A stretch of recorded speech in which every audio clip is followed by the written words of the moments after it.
Halo sahabat Kismis.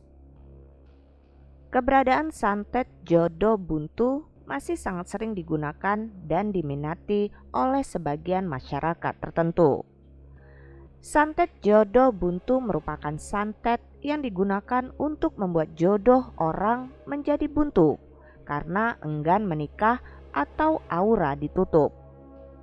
Para pengguna atau penyewa tukang santet untuk menjadikan jodoh buntu biasanya diawali oleh rasa iri, dengki, dan sakit hati. Ketika rasa sakit hati, iri, dan dengki mulai merasuki hati, akan membuatnya memanfaatkan keberadaan santet jodoh buntu ini. Salah satu faktor yang membuat orang sakit hati atau dengki kadang-kadang diawali oleh cinta atau lamaran yang tidak diterima. Dendam terhadap orang tua si anak yang terkena santet jodoh buntu juga bisa menjadi faktor bereaksinya santet jenis ini. Efek samping santet jodoh buntu selain dapat membuat jodoh seseorang buntu, juga bisa membuat targetnya minder dan tidak percaya diri. Oleh karena itu, setiap orang harus senantiasa berhati-hati dalam bertindak, bersikap, dan membuat keputusan. Santet jodoh buntu menjadi salah satu faktor perjodohan terhalang. Namun bukan berarti jodoh yang terhalang pasti disebabkan oleh santet ini. Untuk mengetahui apakah seseorang terkena santet jodoh buntu, perlu mengetahui ciri-ciri yang sering dialami. Adapun ciri-ciri seseorang yang terkena santet jodoh buntu berikut ini. Nah, sebelum kita melanjutkan video ini, jangan lupa untuk klik tombol like, subscribe, dan aktifkan tombol lonceng notifikasinya agar kalian tidak ketinggalan cerita misteri dari channel Kismis. Santet jodoh buntu masih sering digunakan. Number 1. Mengalami pusing. Ketika seseorang terkena santet jodoh buntu, seringkali merasakan pusing yang terus-menerus dan sering kambuh. Rasa pusing ini akan terus dialami sekalipun sudah minum obat atau periksa ke dokter.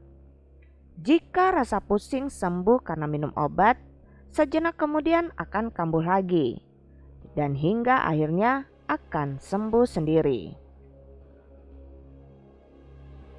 Number 2. Sesak nafas. Sesak nafas merupakan indikasi bagi orang yang terkena santet jenis ini. Rasa sesak napas ini dibarengi dengan kondisi dada yang terasa berat. Terjadinya sesak nafas yang membuat dada berat hanya dialami ketika menjelang waktu asar hingga waktu tengah malam. Namun yang perlu diperhatikan, rasa sesak napas ini tidak disebabkan oleh adanya perubahan cuaca yang ekstrim. Number 3. Pandangan tertutup.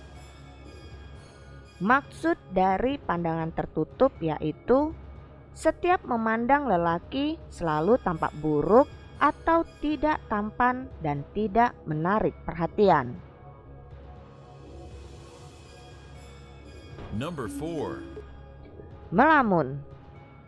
Saat orang terkena santet jenis ini, biasanya akan berpengaruh pada pikiran yang menjadikannya sering melamun dan pikiran melayang entah kemana. Number 5. Gelisah. Kegelisahan yang akan dialami oleh orang yang terkena santet jodoh buntu akan terjadi setiap menjelang tidur. Number 6. Rasa nyeri. Rasa nyeri kadang dapat dialami oleh orang yang terkena santet jenis ini. Rasa nyeri ini hanya terjadi di sekitar lambung. Number 7. Sakit tulang punggung. Pada saat orang terkena santet jenis ini, dirinya akan mengalami rasa sakit pada tulang punggung bagian bawah. Semua ciri-ciri di atas merupakan ciri-ciri pokok yang akan dialami oleh seseorang yang terkena santet jodoh buntu. Jika seseorang mengalami semua ciri-ciri tersebut, besar kemungkinan jika dirinya telah terkena santet jenis ini. Namun jika tidak ada ciri-ciri di atas, berarti belum ada ketetapan dari Yang Maha Kuasa. Oleh karena itu, sebaiknya banyak-banyaklah berdoa. Selain karena santet jenis ini, jodoh yang terhalang boleh jadi disebabkan oleh sifat kurang baik yang membuat orang tidak tertarik. Kebuntuan jodoh mungkin terjadi karena auranya tertutup yang disebabkan oleh kondisi psikis yang kurang baik.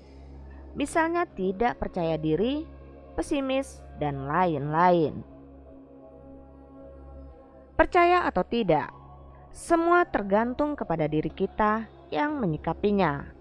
Namun ingat, selagi kita tidak mengganggu dan hidup berdampingan dengan mereka, maka mereka tidak akan pernah mengusik kita. Dari kisah-kisah yang terjadi ini hanyalah satu dari sekian banyak peristiwa yang terjadi di sekitar kita.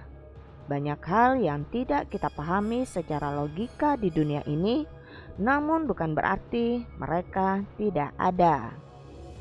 Jika kamu memiliki pengalaman dan kisah-kisah mistis lainnya, tuliskan pengalaman dan komentar kamu di kolom komentar. Salam Kismis.